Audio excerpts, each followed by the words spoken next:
مصطفیٰ جانے رحمت پہ لاکھوں سلام، سلام ہے میرے آقا، سلام ہے میرے مولا۔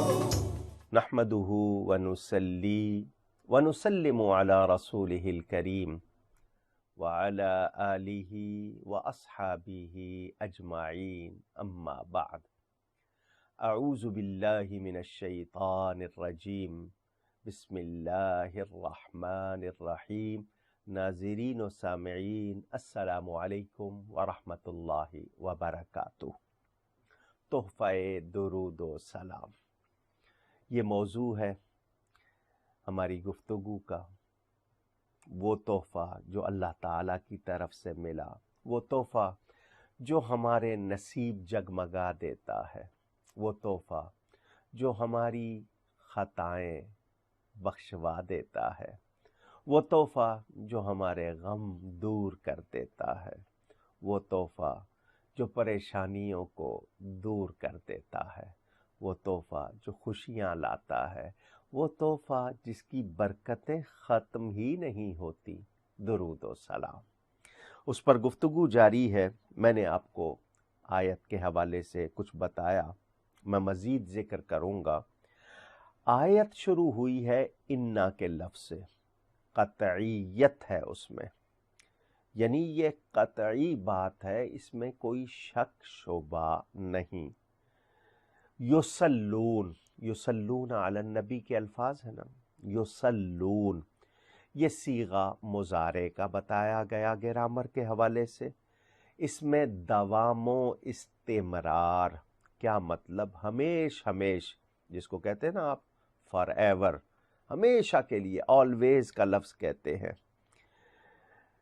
یہ معلوم ہو کہ اللہ تعالیٰ اپنے نبی صلی اللہ علیہ وآلہ وسلم پر جو درود بھیجتا ہے، وہ کوئی ایسا کام نہیں کہ کبھی کیا کبھی نہیں، ہمیشہ۔ اور اللہ تعالیٰ کے لیے ہم جانتے ہیں اول کریم بلا ابتداء وآخر کریم بلا انتہاء۔ اللہ تعالیٰ اول ہے، اس کی کوئی ابتدا نہیں، وہ آخر ہے، اس کی کوئی انتہا نہیں۔ اللہ کا فعل اللہ کے ساتھ، ایک ہوتا ہے عمل، ایک ہوتا ہے فعل۔ یہ گرامر کے حوالے سے دو الگ لفظ ہیں، تو ان کے معنی میں بھی تھوڑا سا فرق۔ فعل میں جوارح سب شامل ہوتے ہیں، تو یہ اللہ تعالیٰ کا فعل ہے۔ اللہ کی کوئی ابتدا نہیں، اللہ تعالیٰ کی کوئی انتہا نہیں، اور اللہ کا فعل اللہ کے ساتھ ہے۔ تو کیا مطلب؟ کائنات نہیں تھی، کائنات نہیں ہوگی۔ کائنات کو فنا ہو سکتی ہے، کائنات نہیں تھی، اللہ تھا۔ کائنات نہیں ہوگی، اللہ ہوگا۔ تو کیا مطلب؟ میرے پیارے نبی صلی اللہ علیہ وسلم پر درود و سلام کا سلسلہ تو ختم ہو ہی نہیں سکتا، سوچا بھی نہیں جا سکتا، کیونکہ اللہ تعالی بھیجتا ہے، اور اللہ کا فعل اللہ کے ساتھ ہے۔ اللہ کی ایک ہی صلاۃ، یعنی ایک ہی مرتبہ درود اگر ہو تو اس کی بھی کوئی فضیلت کم نہیں کی جا سکتی، بہت فضیلت اس کی اگر ایک مرتبہ بھی ہو۔ لیکن یہاں تو ہمیشہ ہم سب چاہیں گے کہ اللہ کی ایک رحمت مل جائے، ہم پر نظر کرم ہو جائے، ہم پر مہربانی ہو جائے ایک ہی بار۔ وہاں تو ہمیشہ ہے۔ اگر میں کسی عقل مند سے کہوں کہ ساری مخلوق کی، جتنی مخلوق ہے، ان کی تمام نیکیاں تیرے صحیفہ اعمال میں، نامہ اعمال میں ہوں، تجھے یہ پسند ہے؟ یا یہ کہ اللہ تعالیٰ کی ایک صلاۃ تجھ پر نازل ہو جائے؟ دونوں میں سے بتاؤ کیا چاہو گے؟ تو وہ یہی کہے گا کہ اللہ تعالیٰ کی صلاۃ اگر مجھ پر نازل ہو جائے، خواہ ایک ہی مرتبہ، وہ زیادہ بہتر ہے۔ یعنی اس کا بدل کوئی چیز نہیں، اس کے مثل، اس جیسی بھی کوئی چیز نہیں۔ تو اب اندازہ کیا جائے، ہم ایک کے لیے یہ کہیں کہ تمام مخلوق کی نیکیاں میرے نامہ اعمال میں ہوں، میں اس سے زیادہ چاہوں گا کہ اللہ کی ایک صلات مجھ پر نازل ہو جائے۔ تو جس ہستی پر مسلسل ہمیشہ ہمیشہ صلات ہو رہی ہے، اس کی شان کا میں اور آپ کوئی اندازہ کر سکتے ہیں؟ ان کے مرتبہ و مقام کا کیا کوئی اندازہ کر سکتے ہیں؟ بالآخر یہی کہنا پڑتا ہے، بعد از خدا بزرگ توئی، قصہ مختصر۔ وہ پیارے نبی صلی اللہ علیہ وآلہ وسلم کتنی شان والے ہیں، ان کی شان کو میرے رب کے سوا کوئی اور جانتا ہی نہیں۔ تو ان پر ہمیشہ ہمیشہ درود و سلام۔ اب مخلوق کو سوچنا چاہیے کہ ہر ایک کو رب نے شامل نہیں فرمایا اس حکم میں، فرمایا صرف مومن، اہل ایمان، ایمان والوں کو فرمایا۔ تو مومن کو تو ناز کرنا چاہیے اپنے نصیب پر، اپنی قسمت پر، کہ اسے اس فعل کی، اس کام کی سعادت دی گئی ہے۔ کتنا بڑا اعزاز ہے، کتنا بڑا تحفہ ہے، کتنا بڑا انعام ہے۔ اہل احسان کو نہیں پکارا، جو ایمان والے نہیں ہیں ان کو نہیں، کہ وہ لائق ہی نہیں، یا ایھا الناس بھی نہیں، صرف فرمایا اہل ایمان، یا ایھا الذین آمنو۔ حضرت امام بخاری جنہوں نے حدیث شریف کی کتاب مرتب کی، صحیح بخاری شریف، اس کی کتاب تفسیر میں وہ حضرت ابو العالیہ کا قول نقل کرتے ہیں کہ اللہ تعالیٰ کا نبی پاک صلی اللہ علیہ وسلم پر درود بھیجنا یہ کہ وہ فرشتوں کی مجلس میں حضور صلی اللہ علیہ وآلہ وسلم کی تعریف و ثنا فرماتا ہے، اور فرشتوں کا درود بھیجنا یہ کہ وہ آپ کے شایان شان دعا کر کے خود برکت پاتے ہیں اور رب کی رضا پاتے ہیں۔